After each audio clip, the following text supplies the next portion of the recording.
Got my cologne. You know how that works.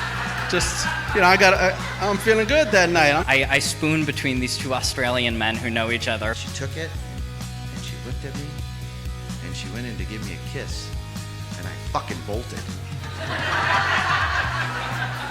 I panicked. I don't know what the hell to do with that. And like Leah pushing me against the brick pillar and going, "Who is it? Who's your girlfriend?"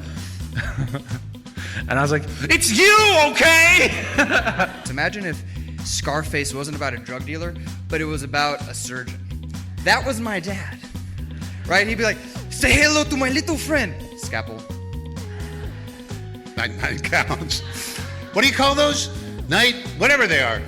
Evening gowns, thank you.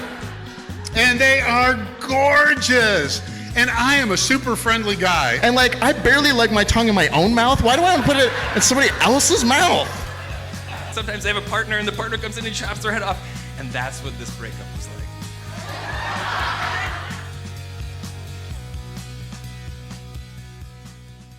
But the title of this story is, "There's Gravy in My Buttcrack." Please put your hands together for Shauna Youngdahl.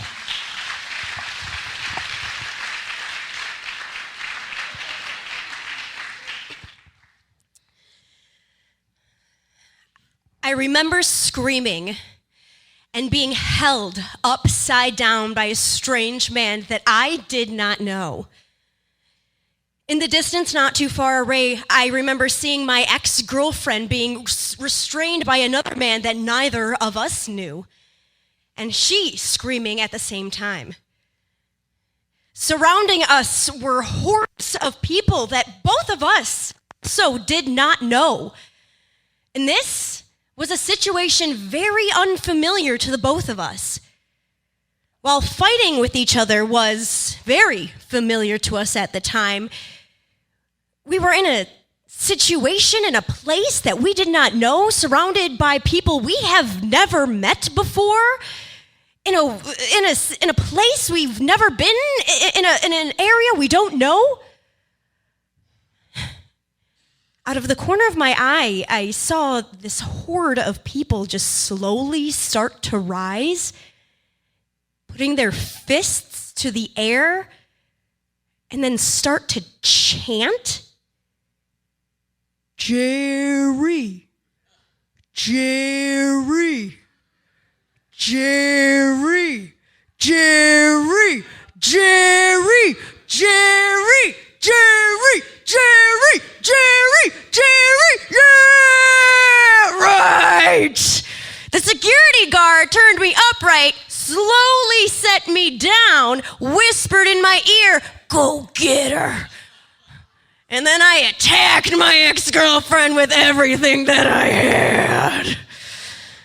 We were pawing at each other, and she started giggling because she's just having fun when I'm like, "No, bitch, we're on TV right now. You come at me."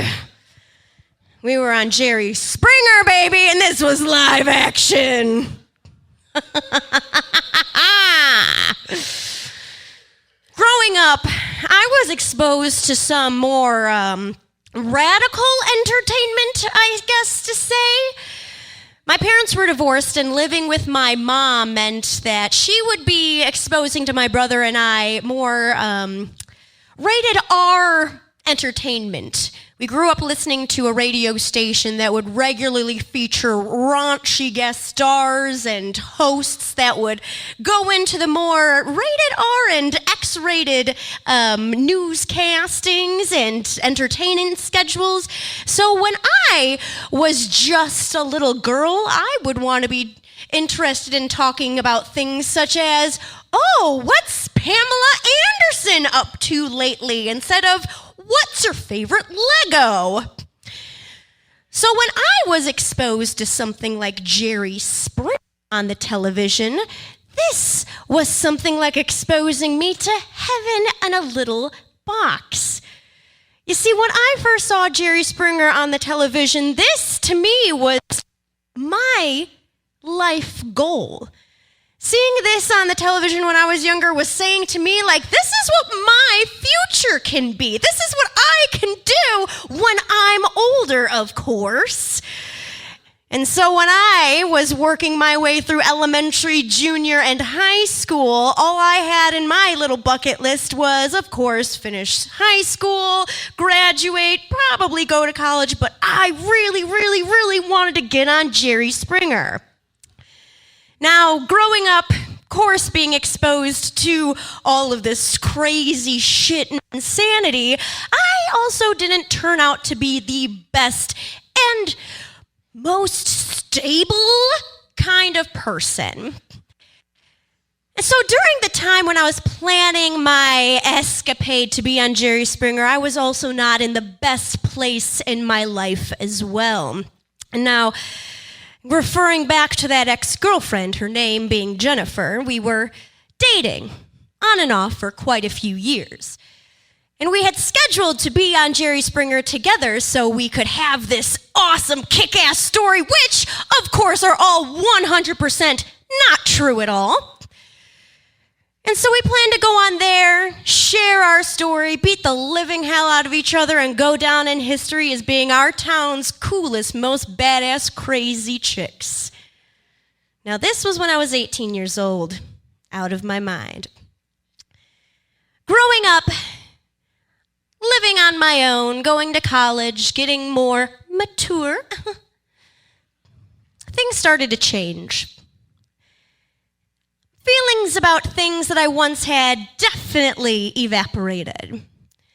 I started to find myself very, very much regretting this escapade that I had going on to Jerry Springer, among other things that I had done in my youth, as we all have.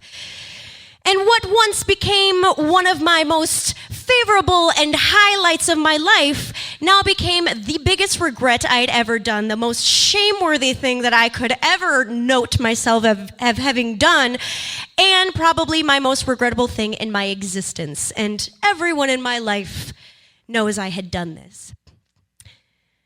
Being in my mid-20s, people would often remind me that I had been on this show, want to tell me that they're going to find the episode and they're going to watch it and remind me all about it, and it would make me feel dead inside. I'm 30 years old now. Look at me. I'm not a day over 29. Sorry. But I look back on everything that I had done, and I would, if I had more time, throw this out into a huge speech. But the point is, when I was younger, a tinier version of me, this was something that I held dear to myself, a tiny little speck of dream that we all used to have, and hopefully still do to an extent. Mine just so happened to be, I wanted to be on this uberly ridiculous, fake-ass reality show. I wanted to possibly get naked on stage with someone who may or may not have all their limbs attached to their body. I got to accomplish that dream. I regretted it to some extent, but hey, we all have regrets, but should we be ashamed of them? I think we should be proud of the weird shit we do. Because at the end of the day, at the end of my Jerry Springer day, when the lady in the segment after me who was swimming in a pool of gravy left the stage, these were the words I got to hear and that I will leave you all with. Jerry, there's gravy in my butt crack. Thank you, and thank you, Adam.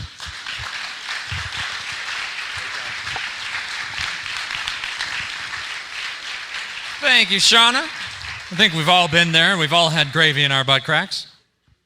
Am I alone in that? All right.